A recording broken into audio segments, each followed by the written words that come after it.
नमस्कार, स्वागत है आप सभी का न्यूज 21 में। वक्त हो चला है मॉर्निंग न्यूज का। मैं हूं आपके साथ हर्षदा।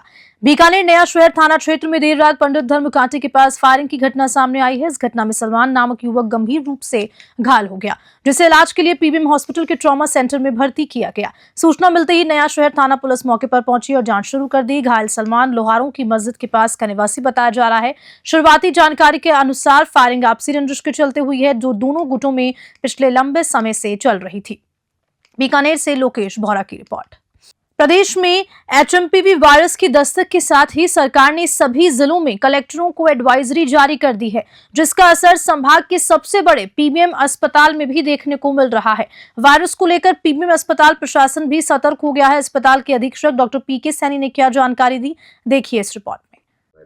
देखिए, जैसे एचएमपीवी वायरस के बारे में आपने पिछले कुछ दिनों से सोशल मीडिया पे और न्यूज़ भी आ रही है कि इसके कुछ केसेस यहाँ पर हिंदुस्तान में देखने को मिले हैं। तो एक तो मैं आपसे ये कहना चाहूँगा कि ऐसा ये कोई अनकॉमन कोई वेरिएंट नहीं है। हर साल ये पेशेंट्स आते हैं और ये कोई इतनी गंभीर बीमारी भी नहीं है, लेकिन फिर भी एहतियात के तौर पर गवर्नमेंट की तरफ से हमें दिशा निर्देश प्राप्त हुए हैं और उसके अनुरूप जो है हमने अपनी तैयारियां जो है उनको दोबारा से हमने चेक भी करा रहे हैं। जैसे कि अभी कल हमने जो हमारे ऑक्सीजन प्लांट्स हैं उनकी हमने सारे ऑक्सीजन प्लांट्स को ट्रायल मोड पे हमने चला के देखने की कोशिश की है। उसमें कुछ प्लांट्स में कुछ छोटे मोटे टेक्निकल इश्यूज़ हैं, वो हम लोग ठीक करवा रहे हैं। तो ऑक्सीजन प्लांट्स हैं, बाकी हमारे जो बेड्स हैं, अगर इन केस अगर ये पेशेंट्स अगर ज़्यादा संख्या में आते हैं तो हमने एमसीएच विंग जो हमारी है वो हमने पूरी तरह से तैयार रखी हुई है और इसके लिए पर्टिकुलर कोई ट्रीटमेंट स्पेसिफाइड अगर भविष्य में गवर्नमेंट से ऐसे कोई डायरेक्शन मिलेंगे तो उस हिसाब से ट्रीटमेंट करेंगे पेशेंट्स का। बाकी हमारे डॉक्टर्स वगैरह हैं और पूर्व में भी आप अपन सभी जानते हैं कि आप सभी के सहयोग से कोविड का भी जो है सामना किया है, तो उम्मीद करते हैं वैसी कोई परिस्थितियाँ तो उत्पन्न नहीं होगी। तो पूरी तरह से जो हमारा पीबीएम अस्पताल है या चिकित्सा विभाग है पूरी तरह तैयार है। अगर भविष्य में पेशेंट ज़्यादा आते हैं तो हमारे वेंटिलेटर्स, ऑक्सीजन और मेडिसिन की ऐसी कोई कमी नहीं रहेगी और हमारे जो मैन पावर्स हैं उसमें भी पूरा मैं जैसा भी परिस्थितियाँ उत्पन्न होगी उस हिसाब से कार्रवाई करेंगे। अगर पेशेंट बढ़ेंगे तो हम छुट्टियों पे रोक लगाएंगे।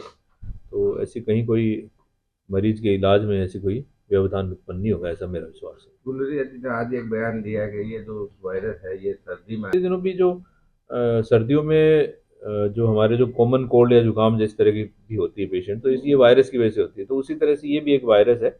ऐसे कोई गंभीर कोई ऐसा कोई अभी प्रतीत नहीं होता कि कोई गंभीर कोई समस्या या ऐसी कोई उत्पन्न होने वाली है। फिर भी अगर पेशेंट्स बढ़ेंगे या कोई गंभीर मरीज आएंगे तो समुचित इलाज जो है उपलब्ध कराया जाएगा।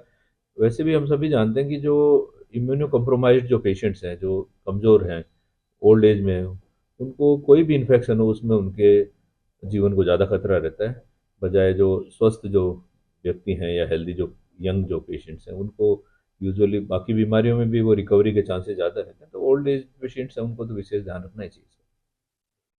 लूणकरणसर के पिंक सिटी कॉलोनी के पास बोलेरो व कार की भिड़ंत होने से बोलेरो गाड़ी पलट गई, जिसमें एक व्यक्ति गंभीर रूप से घायल हो गया। मौके पर हेड कांस्टेबल सुभाष सारण ने पहुंचकर ग्रामीणों की मदद की।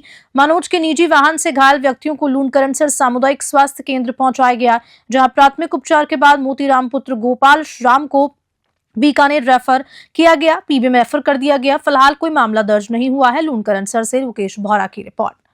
हिंडौन सिटी से खबर है, जहां ब्लॉक स्तरीय मुख्यमंत्री आयुष्मान आरोग्य शिविर का राजकीय जिला चिकित्सालय हिंडौन सिटी में आयोजन किया गया।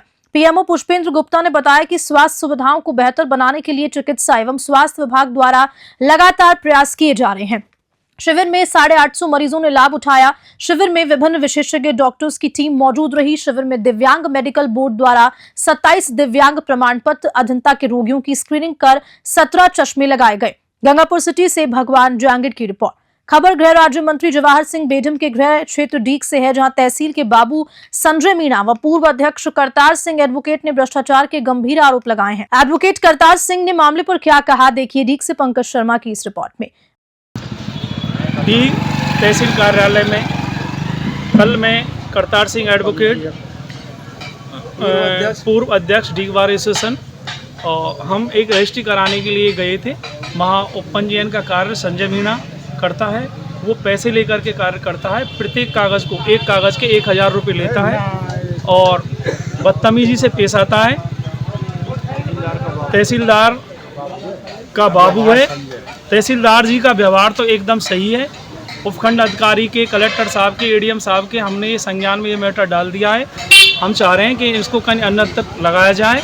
उसने क्या है कि खुला धंधा कर रखा है। जो पैसे देते हैं उनके काम को कर देता है, जो पैसे नहीं देते हैं उनके काम को रोक देता है। लाइन नहीं आ रही, ये नहीं है, गेट से बाहर जाओ, उसका व्यवहार सही नहीं है, बदतमीजी से बोलता है। हम वकीलों ने आज विरोध प्रदर्शन करके और उपखंड अधिकारी के संज्ञान में ये मैटर डाल दिया। भीनमाल से बड़ी खबर बता दें, जहां पुलिस ने स्पा की आड़ में संदिग्ध गतिविधियों में लिप्त 4 युवतियों को गिरफ्तार किया है। थाना अधिकारी रामेश्वर भाटी ने मय टीम के शहर के रामसीन रोड स्थित स्पा सेंटर पर दबिश देकर बड़ी कार्रवाई को अंजाम दिया। संदिग्ध 4 युवतियों को धारा 126, 170 बीएनएसएस में गिरफ्तार किया गया है। अनुसंधान जारी है। जालौर से राहुल सोनी की स्पेशल रिपोर्ट।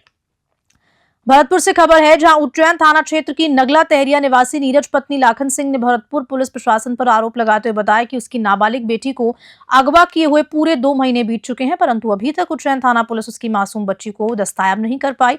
उक्त मामले में पीड़िता ने पुलिस प्रशासन को चेतावनी देते हुए क्या कुछ जानकारी दी, देखिए ब्यूरो चीफ राकेश तंवर की रिपोर्ट में। 2 महीने है गायब हुए, जहाँ में कोई अता पता नहीं है। पुलिस की तरफ से डील पोल चल रही है। मैं तीसरी बार यहाँ आई हूँ एसपी ऑफिस और 289 हुए मेरी FIR नंबर पर अभी तक कोई कार्रवाई ना मुलजिमन के खिलाफ।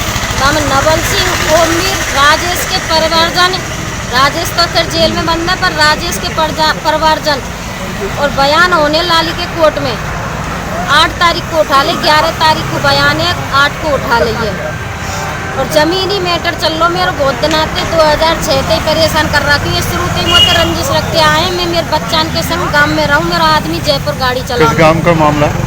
नंगला तेरैया। सवाई माधोपुर के कोतवाली थाना क्षेत्र में अवैध बजरी माफियाओं का आतंक कहर बरपा रहा है। अवैध बजरी परिवहन का कारोबार धड़ल्ले से ट्रैक्टर ट्रॉली में किया जा रहा है। आबादी वाले क्षेत्र के जीनापुर रोड, ईदगाह, निमली रोड, सैनी छात्रावास रोड पर अवैध बजरी है। ऐसे में पुलिस प्रशासन कार्रवाई करें तो इन पर लगाम लगे, लेकिन जब खुलेआम की रेवड़ी बट रही हो तो फिर कैसे लगे लगाम। देखने की बात है कि पुलिस प्रशासन अवैध बजरी परिवहन पर कब तक कार्रवाई करता है। सवाई माधोपुर से राकेश अग्रवाल की रिपोर्ट।